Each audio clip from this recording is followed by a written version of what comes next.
Hello everyone. आज हम discuss करने वाले कोड फोर्सेस अराउंड 860 डिवीजन 2 के ए टू डी प्रॉब्लम्स। पहले 4 डिस्कस करने वाले हैं। इससे पहले कि मैं स्टार्ट करूं, मैं बताना चाहूंगा कि हमारा सीनियर डीसीडी करके एक डिस्कॉर्ड सर्वर है जहां पर हम हमेशा डिस्कॉर्ड इस मीट का लिंक डालते हैं, जहां पर हम पोस्ट कॉन्टेस्ट डिस्कशन करते हैं हर राउंड के बाद। Code forces, code share, leet code वगैरह, और कॉन्टेस्ट के बाद एक मीट लिंक डालते हैं सर्वर पर, जो कि कोई भी ज्वाइन कर सकता है और कोई भी डिस्कस कर सकता है किसी भी प्रॉब्लम को। तो और हमारी एक ऑफिशियल साइट भी है askSenior.in, वो भी आप विजिट कर सकते हो। अब मैं सबसे पहले जाना चाहूंगा फर्स्ट प्रॉब्लम पर। इस पर क्या है कि दो अरे दे रखे हैं, और ऐसा है कि हाँ, हम उन दोनों अरेज, लाइक कोई भी हम एक इंडेक्स ले सकते हैं और उस इंडेक्स पे दो नंबर स्वैप कर सकते हैं। और जब नंबर मतलब किसी भी तरह स्वैप कर सकते हैं, और एंड में क्या होना चाहिए, स्वैपिंग के बाद ऐसा कुछ होना चाहिए कि जो लास्ट एलिमेंट है वो सबका मैक्सिमम हो पहले अरे में, और दूसरे अरे में भी ऐसा हो कि जो लास्ट एलिमेंट है वो सबका मैक्सिमम हो।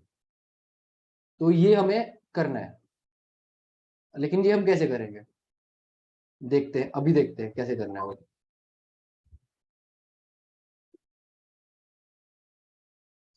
हाँ, तो ऐसे हमें दो अरे दे रखे हैं,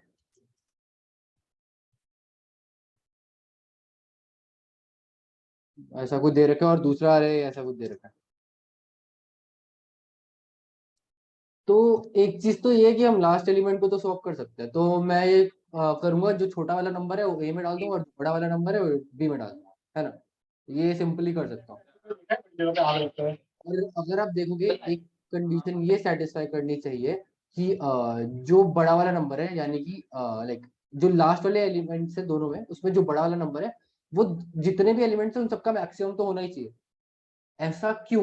क्योंकि अगर उससे बड़ा कोई भी एक नंबर हो जाता है, मान लो यहाँ पर 2 है, उससे बड़ा 3 है, अगर मैं 3 यहाँ डालूंगा तो ये मैक्सिमम नहीं होने वाला है।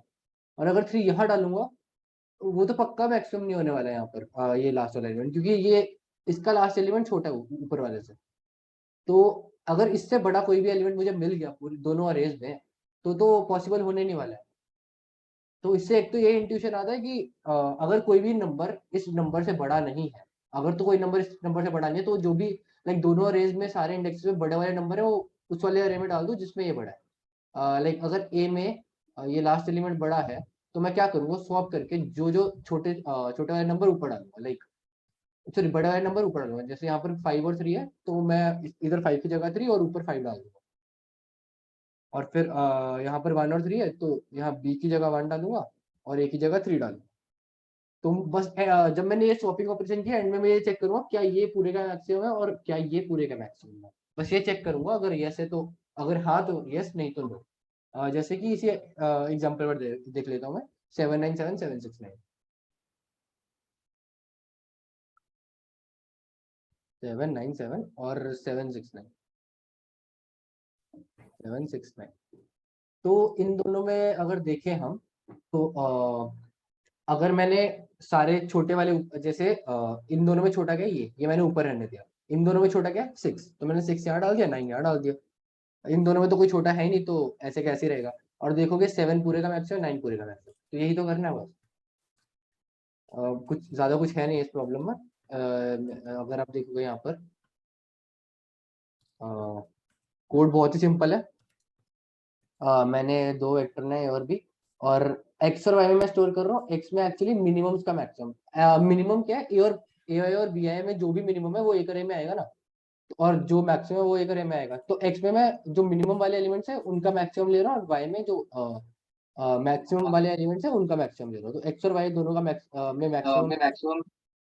और फिर मैंने ये देखा और कि फिर मैंने ये इफ वाई राइट टू दोनों का मैक्सिमम, और एक्स इक्वल्स टू दोनों का मिनिमम। अगर ये दोनों कंडीशन सेटिस्फाई कर रही है तो यस, नहीं तो नो। सिंपल।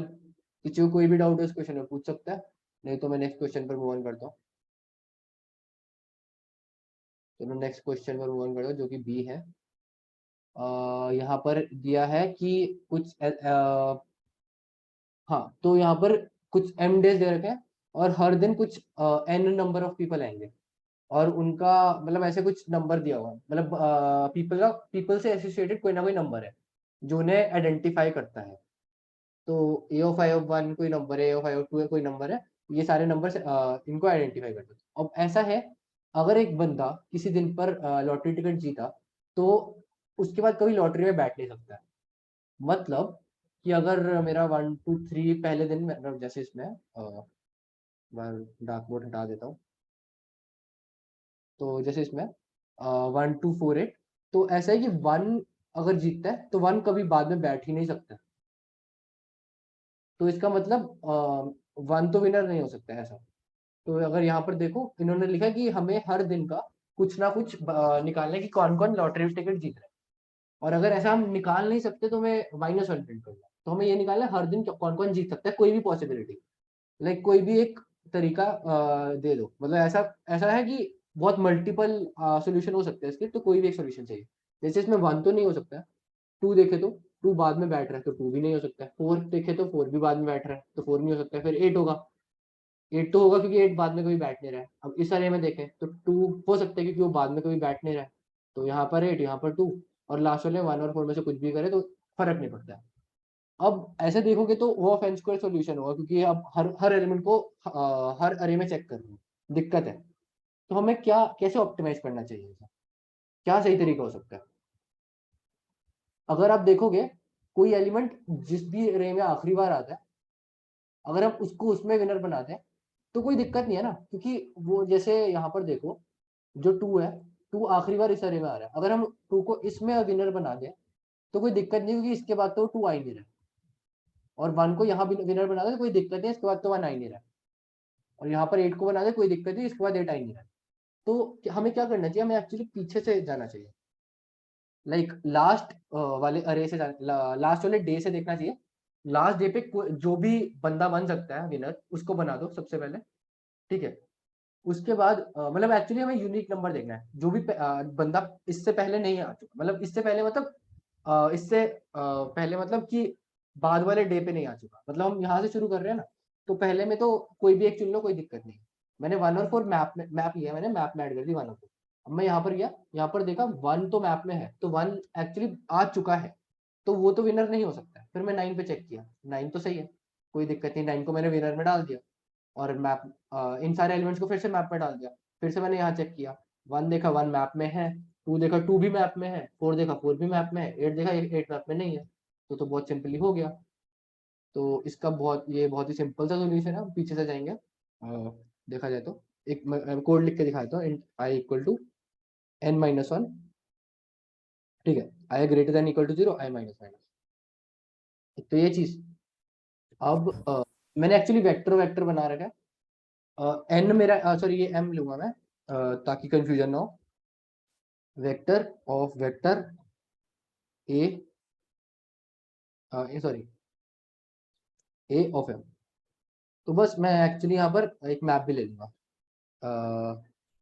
मैप पी, ठीक है। तो अब मैं यहाँ क्या करूंगा, for auto u of A of I, मतलब ये आइट्रेट करेगा सारे एलिमेंट्स पर ए ऑफ आई के। तो if am sorry P dot count you, तो नहीं हो सकता है, ठीक है, सिंपली तो कुछ नहीं हो सकता है।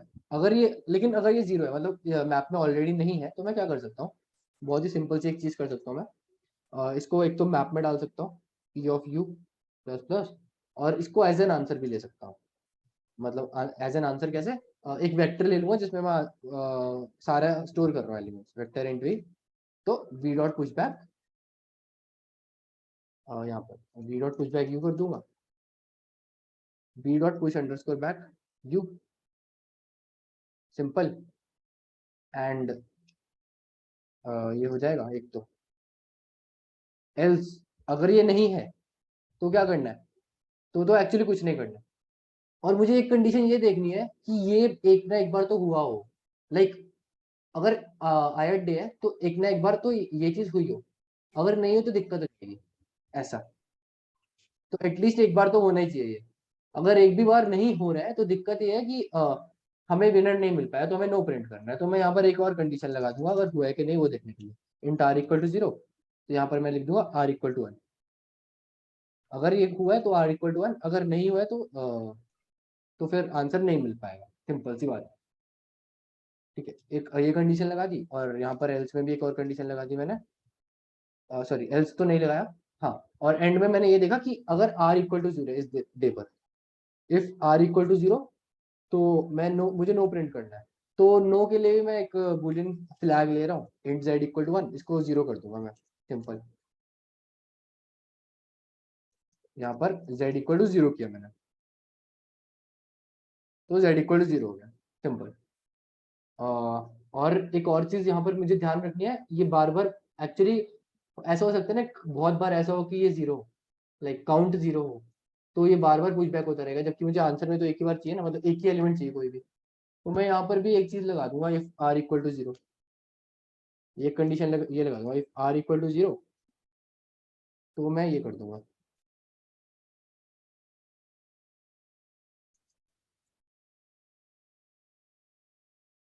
एल्स, एल्स क्या करूंगा, एल्स एल्स तो शायद कुछ करूंगा ही नहीं, हाँ, जरूरत ही नहीं है कुछ करने की। एल नहीं, ये तो सब में होगा ना, ये चीज नहीं भूलनी है, सब में होगा। हाँ, तो बस ये सिंपल सा कोड है इसका, ज्यादा कुछ है नहीं है इस क्वेश्चन में। तो यहाँ पर भी देखोगे सेम ही सोल्यूशन है, फर्क नहीं है। लाइक वही, मैं पीछे से गया और आर इक्वल टू जीरो लिया ऐसे, अगर तो काउंट जीरो और आर इक्वल टू जीरो है तो प्लस प्लस कर दिया, नहीं तो नहीं किया, सिंपल एज दैट। तो बस और R equal to zero, Z equal to zero, और एंड में प्रिंट कर दिया सारे के सारे आंसर। और यहाँ पर मैंने शायद, नहीं सही है, बिल्कुल सही है। तो अब मैं अगले क्वेश्चन पर मूव ऑन करूंगा, जो कि ये है, सी प्रॉब्लम। तो इसमें एक्चुअली क्या दे रखा है, इसमें दे रखा है कि, एक्सक्यूज मी भैया, बताओ। लास्ट क्वेश्चन में z is equal to zero क्यों कर रहे हैं? वो देखने के लिए कि आंसर नो है कि नहीं, लाइक अगर देखोगे, z इक्वल टू जीरो इसलिए कर रहे हैं क्योंकि मुझे इस डे पर आंसर नहीं मिला ना। अगर r इक्वल टू जीरो है, तो इसका मतलब ऐसा होगा कि एक बार भी ऐसा नहीं हुआ कि ये हुआ हो, लाइक मतलब मुझे एक भी यूनिक एलिमेंट नहीं मिला, नया एलिमेंट नहीं मिला बेसिकली। तो उस डे पे कोई विनर हो ही नहीं सकता है। अगर उस डे पे कोई विनर नहीं हो सकता है, तो मैं z इक्वल टू जीरो कर दूंगा, और z इक्वल टू जीरो से मेरा मतलब ये है कि आंसर नो है, समझे। ओके, हाँ हाँ समझ गया। अब मैं मूव ऑन करता हूँ सी प्रॉब्लम पर, जिसमें ये दे रखा है कि हर अरे में, सॉरी अरे में कुछ ऐसा है कि हाँ, दे कोई आई टाइप की कैंडी है, उसमें ए ऑफ आई टोटल कैंडीज है आई टाइप की, और उसकी कॉस्ट बी ऑफ आई, मतलब उसमें ए ऑफ आई कैंडीज है, मतलब जैसे इसमें 20 कैंडीज है और इसमें इसकी कॉस्ट 3 है। अब मैं क्या कर सकता हूँ, मैं एक्चुअली एक कैंडी का पैक बना सकता हूँ, डी ऑफ आई, वो मेरी मर्जी है मैं किस साइज का बनाऊँ, बट जो साइज है ना, वो ए से डिविजिबल होना चाहिए, लाइक ए ऑफ आई से, लाइक 20 का, सॉरी, इसका सॉरी फैक्टर होना चाहिए, 20 का कोई फैक्टर होना चाहिए, मतलब डी में ले सकता हूँ, 1 ले सकता हूँ, 2 ले सकता हूँ, 4 ले सकता हूँ, 5 ले सकता हूँ, ऐसा। मैंने कुछ डी आई लिया, और मैंने ये देखा उसकी कॉस्ट है, वो होगी बी इंटू डी, लाइक एक कैंडी कॉस्ट इंटू जितने का पैकेट बनाया, लाइक अगर मैंने इसका 2 साइज का पैकेट बनाया तो 2 इंटू 3 6 हो जाएगा, तो 6 इसकी कॉस्ट हो जाएगी। अब ऐसा है, मतलब मैंने हर कैंडी को कुछ ना कुछ कॉस्ट दे दी अपने हिसाब से। अब ऐसा है कि मैं प्राइस टैग डिफाइन कर सकता हूँ। अब जो कैंडी साथ साथ में अगर इक्वल प्राइस के ना, उनको एक ही प्राइस टैग लगेगा, जैसे यहाँ पर इन्होंने साफ साफ दिया है 4 और 4 साथ में, तो मैं इसको एक 4 से रिप्रेजेंट कर सकता हूँ बहुत ही इजीली। तो उसके लिए एक 4 हो जाएगा बस। उसके बाद अगले में 2 आया, तो इसका प्राइस टैग 2, अगले में फिर से मैं दोनों को 4 से रिप्रेजेंट कर सकता हूँ, तो 4 टू 4, सिंपल सा आंसर इसका 3 हो जाएगा, मतलब 3 प्राइस टैग लग रहे हैं। तो मुझे क्या करना है, मुझे मिनिमाइज करने हैं प्राइस टैग, ये प्राइस टैग मुझे मिनिमाइज करने हैं बेसिकली। तो तो मैं एक्चुअली हर किसी में कुछ ना कुछ फैक्टर चूज करने वाला हूँ एक, मतलब सबसे पहली चीज तो ये दिमाग में आती है। अब एक चीज अगर आप देखोगे, अगर किसी भी दो एलिमेंट्स का हमें प्राइस टैग सेम करना है, तो वो कैसे होगा, किसी भी दो एलिमेंट्स का अगर हमें प्राइस टैग सेम करना है, तो उसका एक तरीका ये होगा कि लाइक मैं इन लाइक अगर इन दोनों का मुझे सेम करना है, तो मैं इन दोनों को मल्टीप्लाई करूँ, इन दोनों को मल्टीप्लाई करूँ, ठीक है, सिंपल ये चीज करूंगा, और इनका एक जीसीडी ले लूंगा। अब अगर मैं ऑन पेपर समझाऊँ आपको, लाइक ए कुछ ऐसे ए बी सी और डी, ये दो अलग अलग एलिमेंट्स हैं, इन दोनों का लाइक इसका ये नंबर ऑफ कैंडीज है, इसकी नंबर ऑफ कैंडीज सी है, इसका प्राइस वो एक कैंडी का प्राइस बी है और एक कैंडी का प्राइस डी है यहाँ पर दूसरे वाले में। तो अगर नॉर्मली देखो तो ऐसा कुछ होना चाहिए, ए का कोई फैक्टर, ए का कोई फैक्टर इंटू बी, तो ए का कुछ ना कुछ फैक्टर होगा X, X into B should be equal to, ये एक्चुअली मुझे मिनिमाइज करना है तो मैं इक्वल वाली कंडीशन देख रहा हूँ कब कब हो सकती है, तो सी का कोई फैक्टर ले लेता हूँ वाई इंटू डी, तो ये चीज इक्वल होनी चाहिए। अब इस चीज को इक्वल करने के लिए कुछ ना कुछ तो मुझे ऐसे कॉमन चीज ढूंढनी पड़ेगी, है ना। लाइक ऐसा तो होगा अगर ये दोनों इक्वल है, कुछ ना कुछ जीसीडी ओरिएंटेड कुछ ना कुछ तो करना होगा। लाइक अगर मैं इन दोनों प्रोडक्ट्स का जीसीडी ले लूँ तो क्या होगा, लाइक ए इंटू बी का जीसीडी, मतलब GCD of A into B और सी इंटू डी का लूंगा अगर मैं, तो अगर देखोगे इसका जो जीसीडी आएगा एक्चुअली वो मैक्सिमम प्रोडक्ट है। जीसीडी अगर मैं वो जीसीडी एक्चुअली मैक्सिमम प्रोडक्ट है जो मैं ले सकता हूँ। अगर मैं अगर मेरा क्या कहते हैं, एक मिनट, हाँ सॉरी, मिनिमम प्रोडक्ट है जीसीडी, लाइक सी जो मुझे बनाना ही बनाना है, लाइक सी इंटू डी का कुछ ना कुछ फैक्टर होगा, ये जीसीडी सी इंटू डी का कुछ फैक्टर होगा और ए इंटू बी का कुछ फैक्टर होगा, है ना। ये भी है, लाइक ए इंटू बी का कुछ फैक्टर होगा और सी इंटू डी का कुछ फैक्टर होगा, इन दोनों का जीसीडी।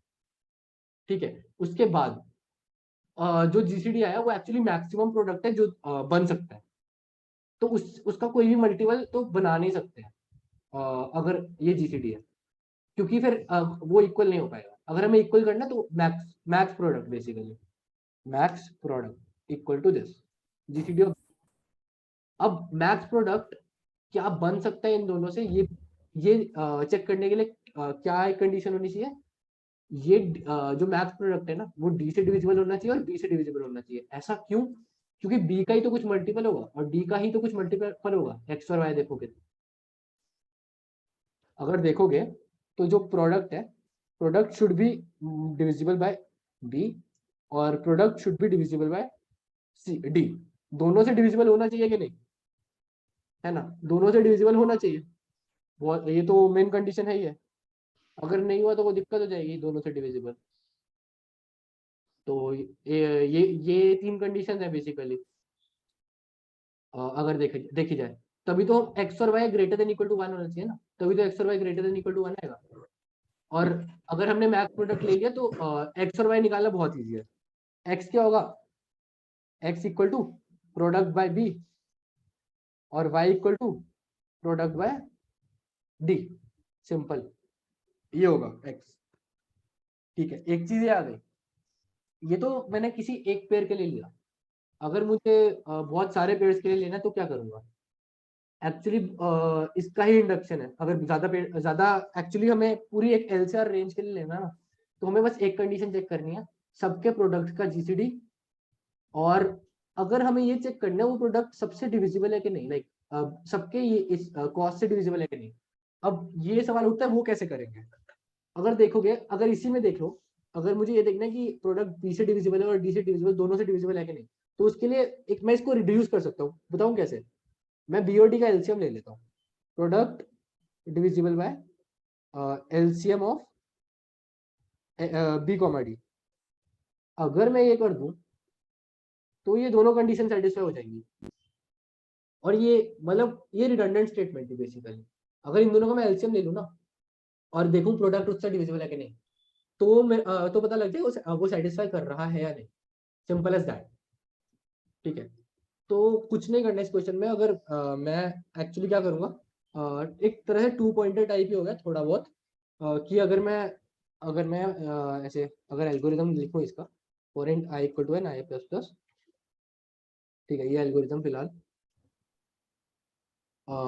और मैंने अभी इनिशियली कुछ तो ले रखा है, अभी इनिशियली मेरा जीसीडी क्या है, एल एल, जो मेरा अभी तक जीसीडी है वो है मैं 0 ले लेता हूँ फिलहाल, और एलसीएम क्या है, एलसीएम कोई अभी डिफाइन नहीं करता हूँ, मतलब ऐसे ही रखता हूँ कुछ। ठीक है, एक्चुअली मैं फर्स्ट एलिमेंट को ऑलरेडी इंक्लूड कर लेता हूँ ताकि दिक्कत ना हो, और आंसर इनिशियली आंसर भी 1 के इक्वल कर दो, क्योंकि एक प्राइस टैग तो यूज हो गया है पहले एलिमेंट में।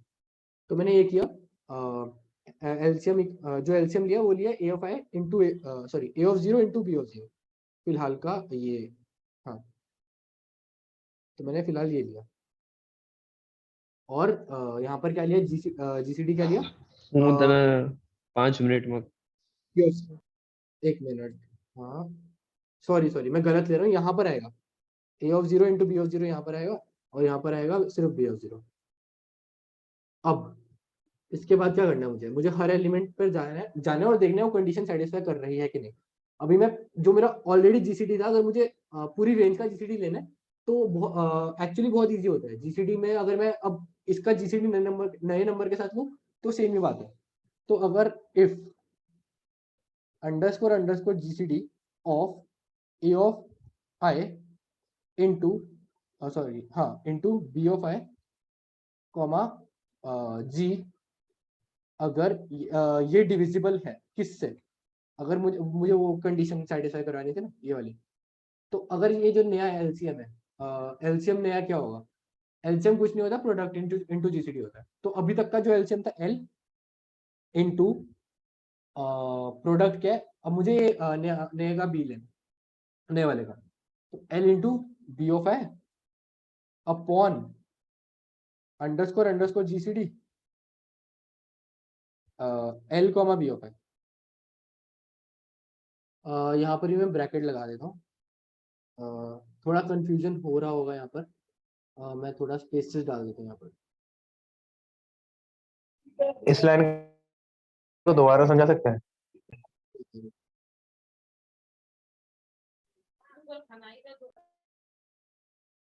हाँ, तो ऐसा है कि मुझे चाहिए एक्चुअली अभी तक का जो जीसीडी है पिछला, लाइक मैं एक्चुअली मिनिमाइज करने का ट्राई कर रहा हूँ ना कॉस्ट। तो मैं देख रहा हूँ ज्यादा से ज्यादा कितने एलिमेंट्स में ये प्रोडक्ट इक्वल हो सकता है, लगातार लगातार कितने एलिमेंट्स में ये प्रोडक्ट इक्वल हो सकता है।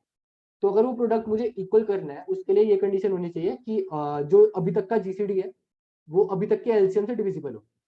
ऐसा, जो अभी तक का जीसीडी वो अभी तक के एलसीएम से डिविजिबल हो, सिंपल एज दैट।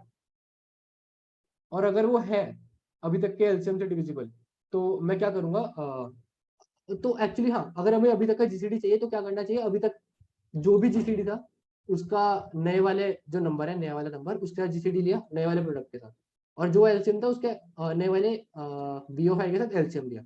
तो नया जीसीडी और नया एलसीएम आ गया मेरे पास।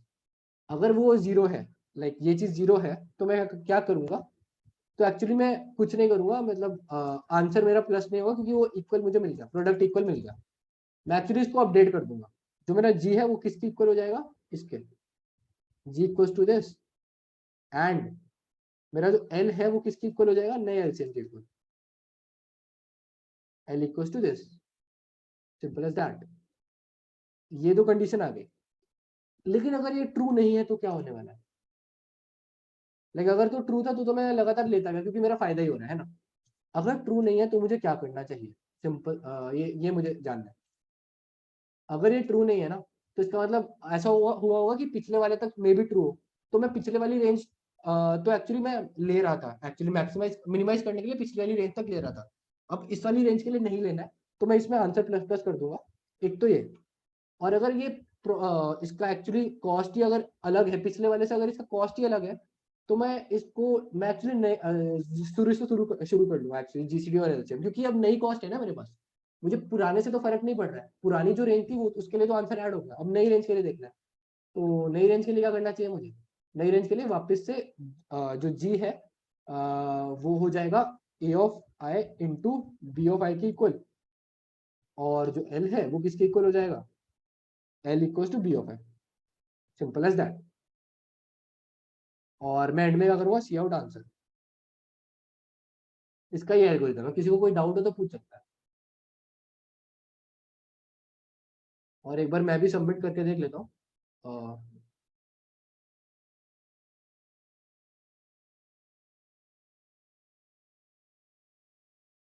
फोर्सेस डाउन लग रहा है थोड़ा।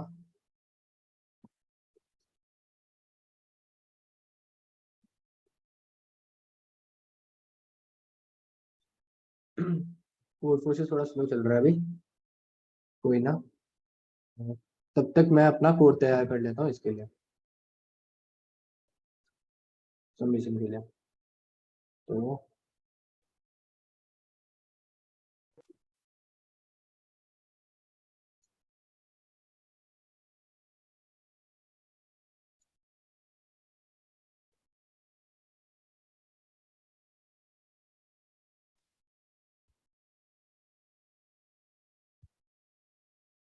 हाँ तो इसमें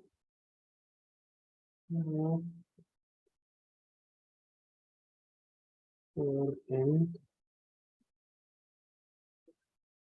हाँ तो अभी मैं एल एल बी ऑफ है,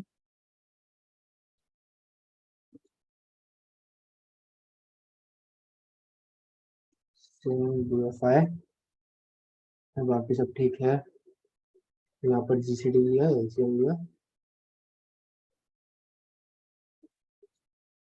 अंडरस्कोर जीसीडी,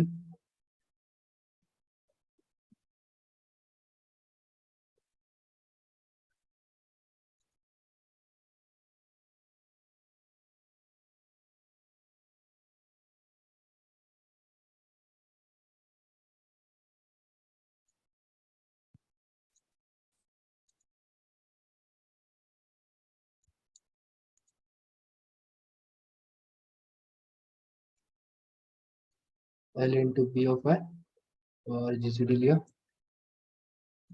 कोई लेकिन नहीं, सही है।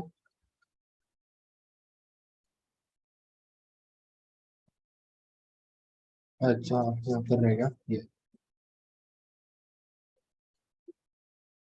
क्या दिक्कत आ रही है? एक प्रॉब्लम लोड हो गया, सही है। टेस्ट केस,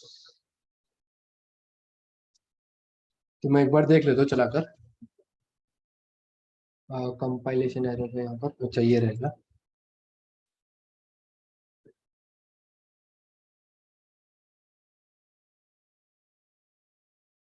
तो 21325, हाँ तो फिलहाल सही आ रहा है, सबमिट करके देख लेता हूँ एक बार।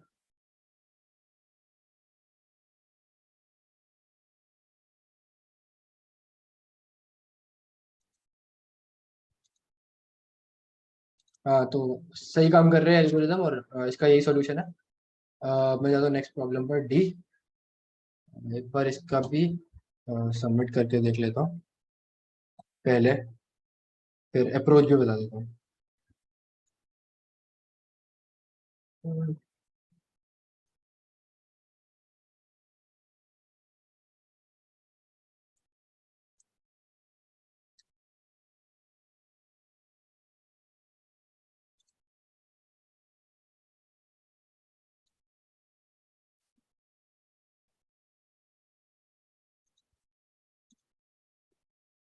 हाँ तो डी का भी सही काम कर रहा है मेरा जो सोल्यूशन है। तो इसमें क्या है, डी में दे रखा है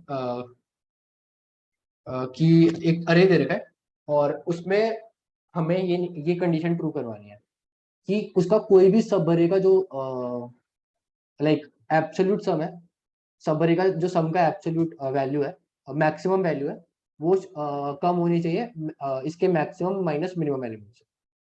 बेसिकली ये कंडीशन ट्रू ट्रू करवानी है हमें।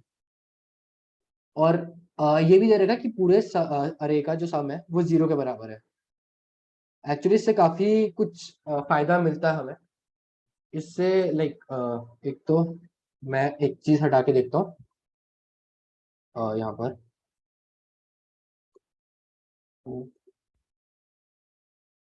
एक्चुअली मैं एक चीज देख रहा हूँ कि ये ऑलवेज ट्रू है कि नहीं। मेरे हिसाब से ऑलवेज ट्रू होना चाहिए। लाइक अगर तो सम, एक्चुअली हर बार यस होना चाहिए सिवाय एक केस के जब सारे 0 हो। तो मैं वो कंडीशन देख रहा हूँ फिलहाल कि वो ट्रू है कि नहीं, जो कि मेरे हिसाब से होनी चाहिए।